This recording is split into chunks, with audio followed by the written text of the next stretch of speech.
그럼 지금 이 이스라엘 백성의 상태는 어떠냐?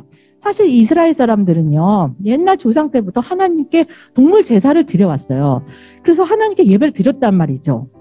그래서 하나님과의 또 언약 관계, 아까 고멜과 호세아가 결혼했잖아요. 그런 것처럼 이스라엘 사람과 하나님은 언약 관계에 있었어요. 그래서 이스라엘 백성은 하나님의 것이었어요. 하나님의 백성이었어요. 우리도 하나님의 자녀인 것처럼 하나님의 백성이었어요. 그런데 이 사람들이 하나님께 예배를 드려요. 이스라엘 사람들은. 그리고 제사도 드리고 동물도 갖다 바치고 하나님께 드렸어요. 그런데 문제는 뭐냐면 그것이 형식적이었어요. 그냥 옛날 조상 때부터 해왔던 거니까, 그리고 마음에는 이미 떠나 있는 상태이고 다른 것을 좋아하는 거예요. 여러분, 지금의 이 제사는 오늘날의 예배랑 같아요. 여러분, 예배 재밌나요? 찬양 드리고 기도하고 말씀 듣고, 그리고 하나님의 말씀은 이들이 듣기엔 너무 고지식했어요. 아, 지금 이 시대에 맞지 않아. 너무 딱딱해. 옛날 거 아니야? 2000년 전 막 그런 성경을 보면서 우리도 막 옛날 그 시대 거 우리 고전 읽는 막 그런 느낌? 그거를 왜 오늘날 이렇게 배워야 되는가? 이런 느낌들 있잖아요. 이스라엘 사람들이 그랬다라는 거예요. 그런데 좋아 보이는 게 있었어요. 바로 저 바알과 하세라. 저거는 비를 내려준다는 신이었어요. 그 당시 이스라엘은 농경사회예요. 그러면 뭐가 필요해요? 비가 절대적으로 필요해요.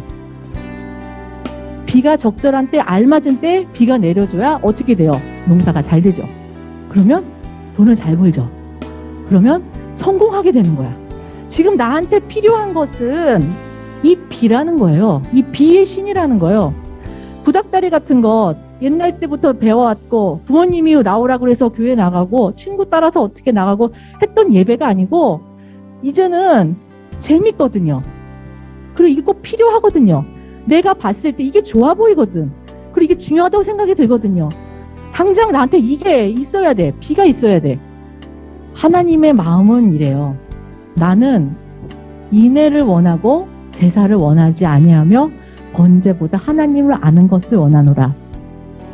그런데 하나님의 말씀, 하나님을 대해서 알아가는 것, 이것은 선택이 아니고 필수라는 것이죠.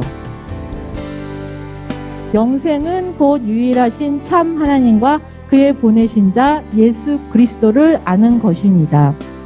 영생이 이 안에 있다는 것이죠. 그래서 필수라는 거예요. 하나님은 우리가 그래서 알아야 됩니다. 이 세상 만물을 만드신 분이 누구시죠? 그리고 시간을 주관하고 계시는 분이 누구죠? 우주를, 그리고 세계 역사를, 모든 것을 운행하시고 주장하고 계시고 통치하고 계시는 분이 누구시죠? 나에 대해서 가장 잘 알고 계시는 분이 누구시죠? 내 인생을 바꿀 수 있는 분이 누구시죠? 나를 사랑하시고 생명을 주시는 분이 누구시죠? 그 분을 알아야 된다는 거예요.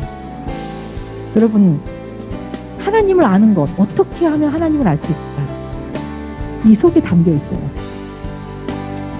우리에게 주신 하나님의 마음의 책임.